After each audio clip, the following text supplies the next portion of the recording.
بسم اللہ الرحمن الرحیم۔ گزشتہ سیشن میں ہم نے دعائے قنوت پڑھانے کی، سکھانے کی اور آپ لوگوں کو بتانے کی کوشش کی تھی احباب کو۔ تو دعائے قنوت کیونکہ اکثر لوگوں کو نہیں آتی، تو وہ دعائے قنوت نہ آنے کی وجہ سے فرض نماز بھی چھوڑ دیتے ہیں۔ یعنی کہ ہماری جہالت کی یہ انتہا ہے کہ ہم لوگ یہ سمجھتے ہیں کہ یار جب دعائے قنوت نہیں آتی تو پھر نماز کا کیا فائدہ ہے۔ دیکھیں، بنیادی طور پہ دعائے قنوت کیونکہ وتر میں پڑھی جاتی ہے، اور وتر نماز جو ہے یہ اصل میں رات کی سب سے آخری نماز ہے۔ یعنی کہ تہجد کے جو لوگ عادی ہیں ان کو چاہیے کہ دعائے قنوت والی یہ جو نماز ہے، نماز وتر جو ہے، یہ نماز تہجد کے بعد، یعنی کہ سب سے اینڈ پہ رات کی جو نمازیں ہیں، فجر کی نماز شروع ہونے سے پہلے جو نماز پڑھی جاتی ہے نماز تہجد جو ہے، اس کے بعد یعنی کہ آخری نماز ہی ہونی چاہیے صلاۃ الوتر جو ہے۔ تو ایک تو یہ بات ہوگی کہ فرض نماز کا اپنا مقام ہے، اور باقی جو نوافل ہیں، سنتیں ہیں، یا یہ جو نماز وتر پڑھی جاتی ہے جو کہ فقہ حنفی میں فقہا اس کو واجب کہتے ہیں، اور اس میں دعا مانگی جاتی ہے۔ تو یہ دعا جو ہے، دعا مانگنا واجب اس لیے قرار دیا گیا ہے کیونکہ نبی کریم صلی اللہ تعالیٰ علیہ وآلہ وسلم آپ نے ساری زندگی یہ نماز ادا فرمائی ہے۔ تو جو عمل سرکار نے ہمیشہ مداومت اختیار کی ہو، اس کے اوپر دوام ہو اور فرمان بھی ہو، تو وہ چیز امت کے لیے ضروری ہے کہ اس کو ادا کیا جائے۔ تو نماز وتر جو ہے، اس میں دعائے قنوت یعنی کہ جس طرح آپ نماز کوئی بھی ادا کرتے ہیں تو اس میں واجب ہے کہ آپ نے قرآن پاک کی تلاوت کرنی ہے، تو اسی طرح وتر نماز کی تیسری رکعت میں بھی یہ بات ضروری ہے کہ آپ نے یہ دعا پڑھنی ہے۔ تو یہ دعا یعنی جس طرح قرات کرنی تھی، آپ پورے قرآن پاک میں سے کوئی بھی سورہ، کوئی بھی آیات، چھوٹی 3 آیات، بڑی 1 آیا آپ اگر تلاوت کر دیتے ہیں تو اس سے آپ کا وہ قرات والا معاملہ جو ہے، فقرؤ ما تیسر من القرآن، وہ معاملہ حل ہو جاتا ہے کہ آپ کی قرات جو ہے وہ پوری ہوگی۔ اسی طرح یہ غلط فہمی ذہن سے نکال دینی چاہیے کہ مجھے دعائے قنوت نہیں آتی تو میں نے نماز ہی نہیں پڑھنی۔ بھئی یہ کیا بات ہوئی، کیوں نہیں نماز پڑھنی؟ نماز آپ ادا کریں، فرائض پہ پابندی کریں، 5 گانہ جو نماز ہے وہ کوشش کریں جماعت کے ساتھ ادا کریں، اور اگر جماعت کسی وجہ سے رہ گئی ہے تو آپ گھر میں نماز پڑھ لیں، لیکن نماز تو نہ چھوڑیں نا۔ اسی طرح اگر دعائے قنوت نہیں آتی تو اب کیا کریں؟ کسی اپنے امام صاحب سے، کسی خطیب صاحب سے، کسی دوست سے، کسی پڑھے لکھے بندے سے پوچھ لیں۔ تو مقصد تو یہ ہے کہ دعا مانگنا، تو یہ دعا جو ہے، دعا مانگنا جو ہے یہ ضروری ہے۔ یہ ضروری نہیں ہے کہ آپ نے اللہم انا نستعینک کا ہی پڑھنا ہے۔ یہ الگ بات ہے کہ مختلف احادیث طیبہ جو ہیں ان میں مختلف روایات، کئی روایات آئی ہیں، تو یہ ایک الگ ٹاپک ہے، اور میں اختلافی بات کرنا بھی نہیں چاہتا کہ کون سی دعا مانگنی چاہیے۔ کچھ کہتے ہیں یہ ہی دعا مانگنی چاہیے، تو بھئی یہ بات کہنا کہ یہ ہی کام کرنا ہے، تو یہ اس طرح تو احادیث میں کئی ایسی اور بھی دعائیں ملتی ہیں کہ جو نبی کریم صلی اللہ تعالیٰ علیہ وآلہ وسلم آپ نے مانگی ہیں، اور مختلف حضرت امام حسن کے متعلق، حضرت امام حسین کے متعلق، دیگر مطلب کہ آپ اگر مطالعہ فرمائیں گے تو کئی دعائیں آپ کو ملیں گی جو آپ وہاں پر پڑھ سکتے ہیں۔ تو میرا چونکہ اختلافی موضوع نہیں ہے، نہ ہمارا اختلافی مشن ہے، ہمارا مشن فقط اور فقط یہ ہے کہ ہم نے یہ پیغام جو ہے یہ پہنچانا ہے لوگوں تک۔ تو اس بات پہ آپ یہ نوٹ فرمائیں کہ اگر آپ کو یہ دعائے قنوت جو کہ عام ہمارے نماز کی کتابوں میں ملتی ہے، اللہم انا نستعینک ونستغفرک ونؤمن بک ونتوکل علیک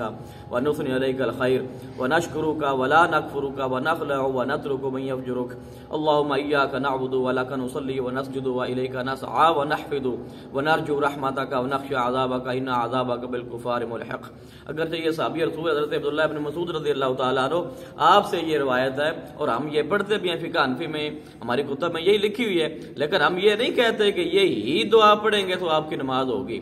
ہم یہ کہتے ہیں کہ دعا، یعنی کہ یہ جو دعا کا ایک مقام ہے نماز وتر میں، یہ اس مقام پہ دعا آپ نے مانگنی ہے۔ اچھا، اس میں کیا کرنا ہے کہ ہمیں اگر نہیں آتی تو آج میں نے یہ سارے مسائل اس لیے وضاحت کر دی تاکہ اس کی اہمیت آپ کے سامنے آ جائے کہ دعا کا یہ مقام ہے اور اس مقام پہ دعا مانگنی ہے۔ تو سب سے جو مشہور اور سب سے عام فام اور ہر بندے کے دماغ میں دل میں اتر جانے والی اور دنیا و آخرت کی بھلائی جو دوسرے سپارے میں سورہ البقرہ میں اللہ رب العالمین نے تعلیم ارشاد فرمائی ہے، ربنا آتینا، کچھ آتینا پڑھتے ہیں تو آتینا لفظ نہیں ہے، آتینا، ربنا آتینا، آتینا، ربنا آتینا فی الدنیا حسنۃ وفی الآخرۃ حسنۃ وقنا عذاب النار۔ یہ جو دعا ہے یہ بھی آپ پڑھ سکتے ہیں اگر آپ کو وہ دعا نہیں آتی، لیکن چونکہ وہ دعا بہت جامع ہے اور بہت بڑی جامع دعا ہے، یہ بھی جامع دعا ہے اور وہ بھی جامع دعا ہے، لیکن اس کا اپنا ایک مقام ہے، تو انشاءاللہ اس کا ترجمہ بھی ہم بیان کریں گے تاکہ آپ کو پتہ چلے کہ اس میں ہم اللہ رب العالمین سے کیا چیزیں مانگ رہے ہیں۔ تو یہ دعا آپ پڑھ سکتے ہیں اگر ان کیس آپ کو یہ بھی نہیں یاد ہے، یعنی کہ ربنا آتنا فی الدنیا حسنہ وفی الآخرۃ حسنۃ وقنا عذاب النار، یہ بھی اگر آپ کو نہیں آتا تو آپ کو اللہم اغفر لی، یہ تو آتا ہے نا، یہ پڑھ لیں، یا ربنا اغفر لی ولوالدی وللمؤمنین یوم یقوم الحساب۔ تو یعنی کہ مقصد یہ ہے کہ کوئی نہ کوئی دعا آپ نے مانگنی ہے، لیکن افضل وہ دعا جامع دعا ہے جو دعائے قنوت ہمیں سکھائی جاتی ہے، پڑھائی جاتی ہے، تو وہ ہی یاد کریں۔ لیکن اگر وہ یاد نہیں ہے تو آپ کم از کم دعا تو مانگے نا، کچھ نہ کچھ تو مانگے نا، یہ جو دعا کا مقام ہے تو یہاں مانگنے کا حکم ہے۔ تو یہ ہمیں راز سمجھنا چاہیے کہ جہاں اللہ فرما رہا ہے کہ بھئی اب مانگو مجھ سے، اب مانگو، اور سرکار نے فرمایا کہ یہاں یہ مانگنے کا مقام ہے، اس طرح فرض نماز کے بعد دعا مانگنے کا ایک مقام ہے، تو جہاں مانگنے کا حکم دیا ہے تو معلوم یہ ہوا کہ وہاں جس موقع پر مانگنے کا حکم دیا گیا ہے، یعنی کہ آفر کی گئی ہے نا، اس کا مطلب یہ ہوا بھی آفر ہے، بھی آپ مانگ لو۔ تو اسی طرح نماز کے اینڈ پہ جس طرح درود ابراہیمی پڑھ کے تو پھر ہم آخر میں رب جعلنی مقیم الصلاۃ ومن ذریتی وہ پڑھتے ہیں، یا سلام پھیرنے کے بعد آیت الکرسی وغیرہ پڑھ کے پھر دعا مانگتے ہیں۔ تو یہ چند ایسے مواقع ہیں کہ جہاں پر ہمیں آفر دی جاتی ہے کہ اب مانگو، یہ مانگنے کا مقام ہے۔ دو خطبے جو ہیں ان کے درمیان میں مانگنے کا مقام ہے، اسی طرح اذان کے بعد دعا ہے وہ مانگنے کا مقام ہے۔ تو معلوم یہ ہوا کہ اگرچہ ہم ہر وقت دعا مانگ سکتے ہیں، مانگتے ہیں اللہ تبارک و تعالیٰ سے، لیکن جہاں ہمیں کہا گیا ابھی یہ موقع ہے مانگنے کا،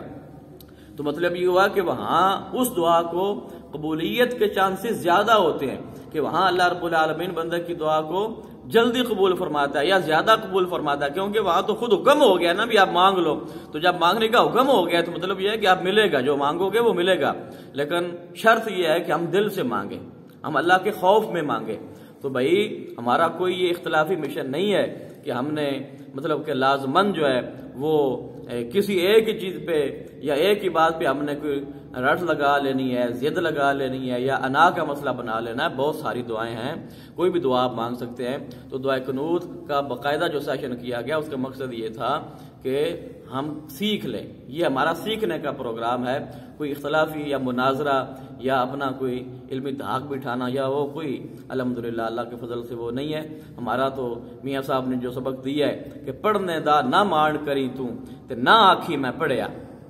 پڑھنے دا نہ مان کری تو تے نہ آکھی میں پڑھیا، او جبار قہار صداوے متا روڑ سٹی دودھ کڑیا۔ تو ہمارا مشن فقط اور فقط یہ ہے کہ ہم اللہ رسول کی باتیں، دین کی باتیں، اسلام کی باتیں، شریعت کی باتیں، امن کی باتیں اور آپس میں جوڑنے کی باتیں وہ کرنا ہماری ذمہ داری ہے، ہمارا فرض ہے۔ انشاءاللہ اس پہ ہم کام کرتے رہیں گے۔ اللہ پاک ہم سب کو عمل کرنے کی توفیق عطا فرمائے، آمین۔ وما علیہ الا البلاغ المبین۔